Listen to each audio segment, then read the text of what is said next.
नमस्कार दोस्तों, स्वागत है आपका विश्व सनातन में। कल की कहानी में हमने जाना कि चित्रसेना ने उनसे एक ऐसी शर्त मांगी हनुमान जी से जो पूरी करनी बड़ी मुश्किल थी। हनुमान जी ने क्या उपाय सोचा कि सांप भी मर जाए और लाठी भी ना टूटे, आइए जानते हैं। हनुमान जी सोचने लगे, यदि समय पर उचित निर्णय न लिया तो स्वामी के प्राण ही संकट में हैं। असमंजस की स्थिति में बेचैन हनुमान जी ने एक राह निकाली। हनुमान जी बोले, तुम्हारी शर्त मुझे स्वीकार है, पर हमारी भी एक शर्त है।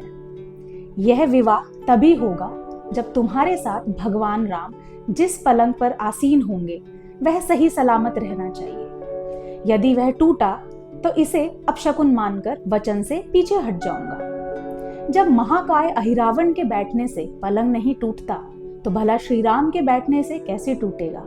ये सोचकर चित्रसेना तैयार हो गई।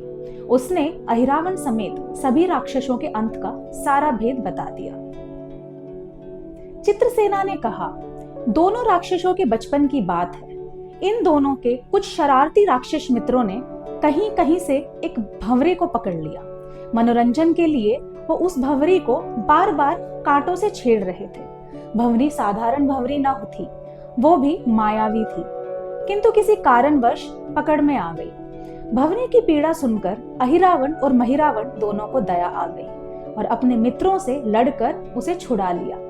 मायावी भंवरी का पति भी अपनी पत्नी की पीड़ा सुनकर आया था। अपनी पत्नी की मुक्ति से प्रसन्न होकर उस भंवरे ने वचन दिया, हम सभी भंवरे जाति मिलकर चुकाएंगे। ये भंवरे अधिकतर उनके शयन कक्ष के पास रहते हैं।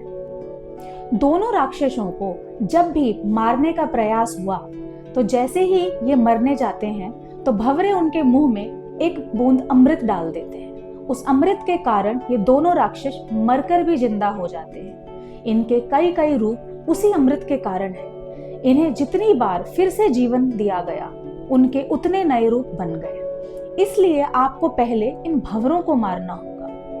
हनुमान जी रहस्य जानकर लौटे। मकरध्वज ने अहिरावण को युद्ध में उलझा रखा था, तो भगवान हनुमान जी ने भंवरों का खात्मा शुरू किया। वे आखिर हनुमान जी के सामने कहां टिकते। जब सारे भंवरे खत्म हो गए और केवल एक बचा तो वह हनुमान जी के चरणों में लौट गया। उसने हनुमान जी से प्राण रक्षा की याचना की। हनुमान जी पसीज गए। उन्होंने उसे क्षमा करते हुए एक काम सौंपा। हनुमान जी बोले, मैं तुम्हें प्राण देता हूं, पर इस शर्त पर कि तुम यहाँ से तुरंत चले जाओ और अहिरावण की पत्नी के पलंग की पार्टी में घुसकर जल्दी से जल्दी उसे पूरी तरह खोखला बना दो। भंवरा तत्काल चित्रसेना के पलंग की पार्टी में घुसकर प्रस्थान कर गया। इधर अहिरावण और महिरावण को अपने चमत्कार से लुप्त होने से बहुत अचरज हुआ, पर उन्होंने मायावी युद्ध जारी रखा। भंवरों को हनुमान जी ने समाप्त कर दिया। फिर भी हनुमान जी और मकरध्वज के हाथों अहिरावण और महिरावण का अंत ही नहीं हो पा रहा था। यह देखकर हनुमान जी फिर चिंतित हुए। फिर उन्हें कामाक्षी देवी का वचन याद आया। देवी ने बताया था कि अहिरावण की सिद्धि है कि जब पांचों दीपकों एक साथ बुझेंगे तभी वे नए रूप धारण करने में असमर्थ होंगे और उनका वध हो सकेगा।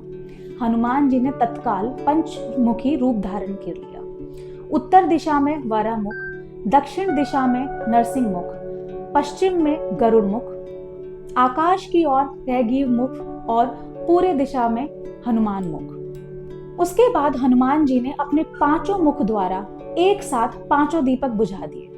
अब उनके पास बार बार पैदा होने और लंबे समय तक जिंदा रहने की सारी आशंकाएं समाप्त हो गई।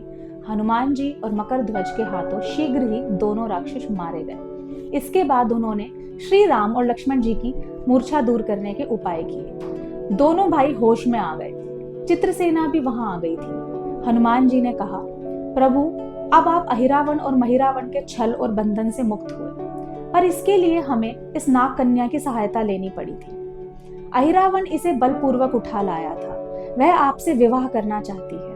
कृपया उससे विवाह करें, अपने साथ ले चलें। इससे उसे भी मुक्ति मिलेगी।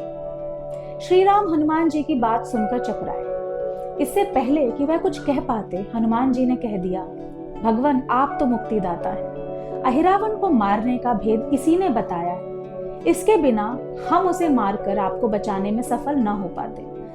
कृपया निदान इसे भी मुक्ति मिलनी चाहिए। परंतु आप चिंता न करें, हम सबका जीवन बचाने वाले के प्रति बस इतना कीजिए कि आप बस इस पलंग पर बैठिए, बाकी का काम मैं संपन्न करवाता हूँ।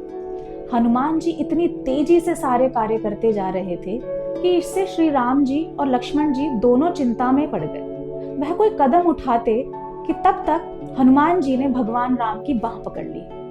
हनुमान जी ने भावावेश में प्रभु श्री राम की बाह पकड़कर चित्रसेना के उस सजे धजे विशाल पलंग पर बिठा दिया। श्री राम कुछ समझ पाते कि तभी पलंग की खोखली पाटी चरमराकर टूट गई।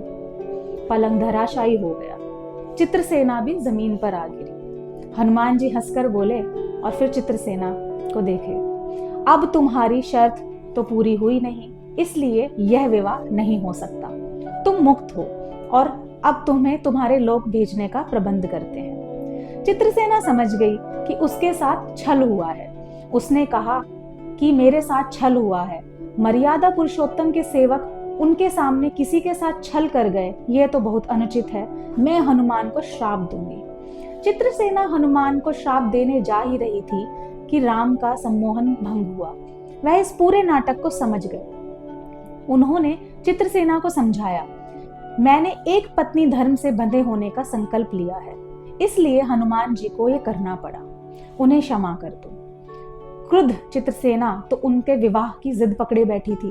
श्री राम ने कहा, मैं जब द्वापर में श्री कृष्ण अवतार लूंगा तब तुम्हें सत्यभामा के रूप में अपनी पटरानी बनाऊंगा।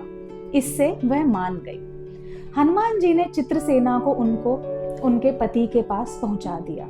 चित्रसेना को प्रभु ने अगले जन्म में पत्नी बनाने का वरदान दिया था। भगवान विष्णु की पत्नी बनने की चाह में उन्होंने स्वयं को अग्नि में भस्म कर लिया। श्री राम और लक्ष्मण, मकरध्वज और हनुमान जी सहित वापस लंका से सुबेल पर्वत लौट आए। धन्यवाद। अगर आपको ये वीडियो अच्छी लगी हो तो वीडियो को लाइक करें और शेयर करें और विश्व सनातन चैनल को सब्सक्राइब करें।